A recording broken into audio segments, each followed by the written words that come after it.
Safari. So I'm your Safari driver today. My name's Gray. That's short for Grayson, long for Gup. A couple real quick safety reminders for you out there. Make sure you keep hands, arms, feet, legs all inside the Safari vehicle at all times. Make sure I was remaining seated throughout the entire Safari. If you lose anything on the reserve today, there's no real need to panic. Raise your hand in the air. Give me a wave back and forth. I'll see you. And say goodbye to the item. I'm not stomping. Say goodbye to the item. I'll give the warden a call though, alright? I'll try to get it back for you maybe by the end of the night if we're not too busy. We're just hanging out here waiting for the all clear and then we'll head on in. Anybody's first time, by the way? First timer? Nice! Welcome you guys. Glad it's not just me. I mean, now I'm a real first time, obviously, just since the incident. Anyway, And Jade, she's too. a lot of great things coming out of the ground up here. These are called plants, not migratory. Big ones, those are trees.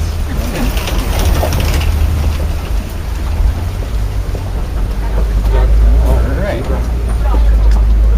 Oh, a little bit of movement up there. Straight ahead. A little greater kudu. Largest of the kudu, second largest of the antelope. Kind of a light grayish, tannish coloration. Oh my. No horns. Females lack horns. Males and species have horns similar to that of a bongo. Yeah, you can see a picture of that. The little, what's that called? Animal spotting dog. I was listening to the radio. Apparently there's a little giraffic jam up ahead. Sorry, what is the animal called? A greater kudu. Greater kudu. Yep, the largest of the kudu. Never heard of this. Oh, yeah. What's kind of cool though, so they're the second largest of the antelope, and they're about 800 pounds, like tops. Wow. The largest of the antelope would be the Patterson's eland, which they might have a picture of up there. Biggest one ever recorded is close to 2,000 pounds. Oh, wow. That's nuts. Way over double the size of these gals. Oh, where are you going? Okay, we're gonna hang out there. All right, buddy. Scared me there. Couple saddle bills top of this hill out on the right. Now this is really awesome. As you can see, they're right on the nest. It's a group effort to work on the nest. If you get a good look at their eye colors, the females, they have bright yellow eyes, and the males, they got dark brown eyes. Another thing kind of cool about them, they don't like chirp or squeak or anything like that. They rattle their bills, make some pretty crazy sounds. Sometimes you can find some of those larger mammals hanging out around that hill up here, past the water hole. Don't see anything just yet. But, you know, if you ever see something I don't see, feel free to be like, hey Gray, what's that over there? And then I'll be like, over where? And then we'll like, over there, you know. No worries.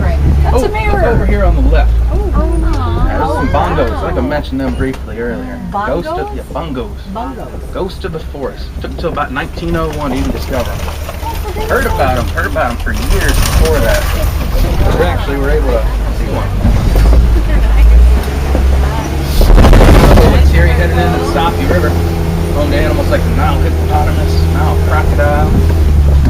Keep an eye on the water for little shadows lurk beneath the waves. You'll see more birds up here. These birds are kind of scared of the saddlebill. The saddlebill can be kind of a foul one to be around. These big gray ones with the long bill, pink-backed pelicans, get the name for the coloration, shows up on their backs during mating season. There was a little hippo in the back over there. Don't like stress out if you missed it, okay? I can tell that there's a few more up ahead just by looking at what's floating on top of the water. If you look closely, you see that like shredded up stuff around here? Great indicator of hippo activity. A lot of that's hippo dung. Floats. In order to mark their territory, they produce what's called a dung shower, pretty much exactly what it sounds like, and we're downstream of that. Look over here on the left, you see a bloat to hippo. Yeah, that's what you call a group of hippo, bloat. Every bloat has a leader in it. The way to decide who gets to be the leader is by seeing who has the largest mouth. Up to 18-inch long incisors, that's kind of crazy. There's a little one kind of in the back we might be able to see. She's about 3 years old. Yeah, only about 1,200 pounds. Oh, is that all? Oh, they grow up so fast. Start out at 80. Jeez. Now the real little ones, those ones are actually ducks. Making sure. Yeah, about 80 pounds. And that's not even the biggest baby out here. The elephant's about 200. And just past this beautiful waterfall, you're going to see some equally beautiful Nile crocodile. Oh, they're where? Oh. Whoa. They about 500 to 600 pounds on average, 15 to 16 foot. One of the largest of the crocs, but not like the largest of the crocs. That's not one saltwater croc. Biggest ever recorded, about 2,000 pounds, 20 foot long. And they low long if you want to go look them up. Let's see what else. That was pretty cool. Well, eat about half a body weight worth of food around once a week. I think the craziest thing about them, they can climb trees, right? Yeah, they can climb trees. What? I had to find that out the hard way.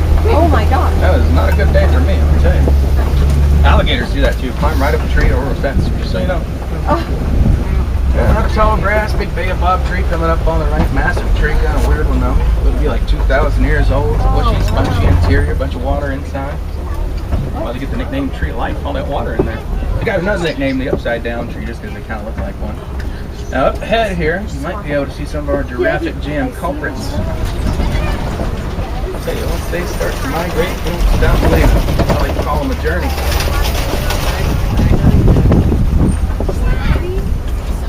Side giraffe, springbok way down there. Sable antelope.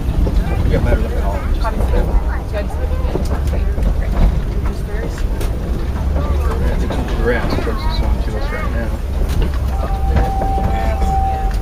Largest of the ruminants, largest two-toed ungulates, tallest living land mammal. When they're first born, they're about 6 foot.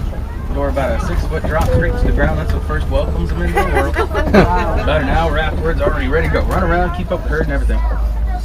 Pretty impressive. Helps evade predation. The adults don't have to worry about predators too much, but when they're teeny tiny like that, they're a bit vulnerable. Teeny tiny at 6 foot. Oh yeah. Less than a year, they grow another 4 to 6 feet. Pretty much nowhere to go but up when a baby giraffe. These guys up there with the big horns and Coley, also known as Watusi cattle, after the tribe that first domesticated them. You think they'd be pretty heavy? They're mostly hollow inside. The horns, not like the whole cattle. Biggest one out there, like 2,000 pounds. About as big as the Patterson Zealand. Man. As soon as I wanted to talk about it, they kind of flopped back down. Looked like a little African wild dog. To the right of this cave up here. Can't see him now, but when we pull up, we might be able to see him. Just kind of keep looking in that area. I like just saw him. He's shy. Yeah. Hate it when that happens. Ah, there you go. Then when we get to right about here, see him over there? Just past the tall grass, right in the cave.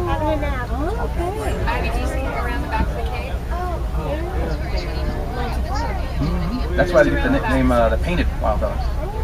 One of those little blotchies tool, you know. A lot of people get confused with hyenas, but they're part of their own family. Hyenidae got subtle differences. One of the easiest ways to tell them apart, hyenas in packs of like up to 60 members, wild dogs only packs of like 10, 15, 20. There we go, little dazzle of zebras out on the left. There's 3 different types of zebra. The common, Grevy, and the Hartman's Mountain. This is the Hartman's Mountain. You can tell it from the dewlap, fleshy bit of the neck. The little one over there, about 5 months old. Some sable antelope, dark gray antelope. Anytime they feel threatened, charge whatever's threatening them. Just antelope, just run away, but you jump down. That's why you see them on a lot of signage out front. A lot of termite mounds up here. They're pretty neat. Get their name because, you know, they're mountains. Maybe. Yeah, 3 things: termites, saliva, dung, dirt. It's kind of gross. Dung around my first choice. Number 2 on the list. You are afraid of a zoo. Just a wild. Well, I don't really know.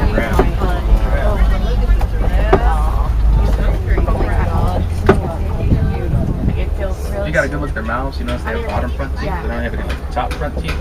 Those kind of migrated to the roof of their mouth from the dental talent and use that combined with the tongue to actually grind up the foliage. You notice they kind of hang out by the trees or by the plants that they're grazing on for quite a while they're kind of grinding it off the branch themselves.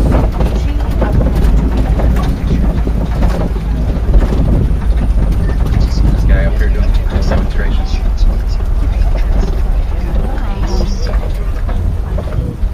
There's one kind of hanging out way back in the corner there. Watching us? Yeah. Oh, little zebras back up here. Oh, did I mention about their stripes? They start out kind of light tan, darken up as they age. It takes about 6 or 7 months for that. I know. A couple little springbok, teeny tiny little antelope. Like tan coat ground stripe, look like little s'mores. This thing called plunking, evade predation, running and jumping all over the place. Top speed like 50 miles an hour. You know, if they really want to, they can jump higher than a house. No. Yeah, houses can't jump. couple little groups of wildebeest. Might have seen another one way back there. They like to divvy up in little groups. Allows for easy grazing, looking out for predators. It's like if I tried They don't have the best eyesight, like, at all, so looking out for stuff's kind of a group effort. Explains the lion thing situation. At night they'll line up in little rows. Allows them to easily get up and run away without bumping anybody. They were predators by themselves. I think so. Gonna be heading into some elephant territory pretty soon. Largest elephant out here, like 12,500 pounds, about 12 foot at the shoulder. It's heavier than the truck, about as tall as the truck. Yeah, we only about 10,000 pounds and some change. We'll be looking past the rocks, kind of behind those palm trees on the left. That's where you might find some mandrill monkeys. I haven't seen any yet, but just get ready in case they're up there.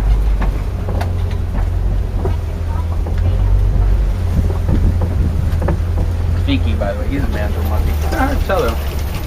Rafiki has a really long tail. Mandrill monkeys out here, a little short stubby tail. I'd say that's creative liberty. I'm pretty sure he just forgot. Elephant here on the right. One of the smaller male African elephants. Stay all alone, a bit more solitary. Form the herd, protect the little ones. Yep, here's one of the larger male mandrills. There's a few more a little further back, kind of in that back corner there. Yeah, you really only see them once in a blue moon. That's right. He's posing. There we go. I know I'm the star.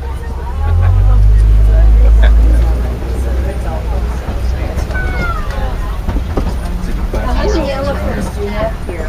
What's that? How many elephants do you have in here? That's a great question. I'm not 100% sure because they just had some little ones. Oh. I think about 10 all together. The smallest one of the bunch, she's like 11 months old. She'll be a year in November. Around 600 pounds-ish right now. Yep. Start out about 200. Craziest thing about them, gestation period is about 22 months. Yeah. Not unheard of, go 2 years. Oh. Don't know what about the sound down there, it's just the sound of safety.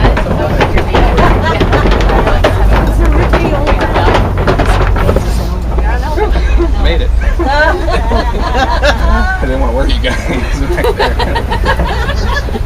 Red clay pit up ahead, really great indicator of elephant activity. Elephants love the red clay. Like to use their tusks to dig into the clay walls. Once they have enough of the clay loosened up, they'll ingest it, swallow vitamins and minerals they can't find anywhere else in their diet. You can see some tusk markings up here on the right. A little bite mark, I tried it at one point. Over here on the left, you see some of their footprints too. If you look closely here at the end, there's the little one. It's kind of hard to see with all the leaves on top of it. Oh, if you look way back there, that's one of the larger male African elephants coming up. Past the rocks to the left of the baobab tree. Try to get a better look, probably right around here. Oh, coming in pretty fast. Might see a little bit of sparring. Kind of lining up with one another. Well, it's not really fighting, it's just like a little form of play. Well, running this way. Top speed about 30 miles an hour. They can really move when they want.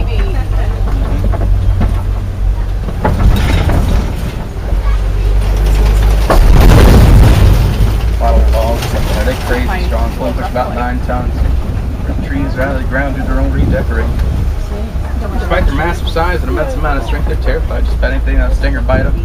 They're scared of honeybees. Farmers and not use that to their advantage. Place beehives around their crops and property, act like a deterrent. It really only takes getting stung once or twice too. After that, they'll pretty much never forget about it. Got a great memory on them. Wish I had a memory on one of them. We'll get another look at the watering hole, it looks like. Little pretty swim.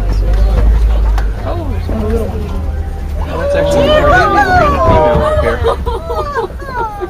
Now we're a little bit closer. Did you see it? Yeah, there's the little one. Arguably the cutest animal on the reserve. There it is.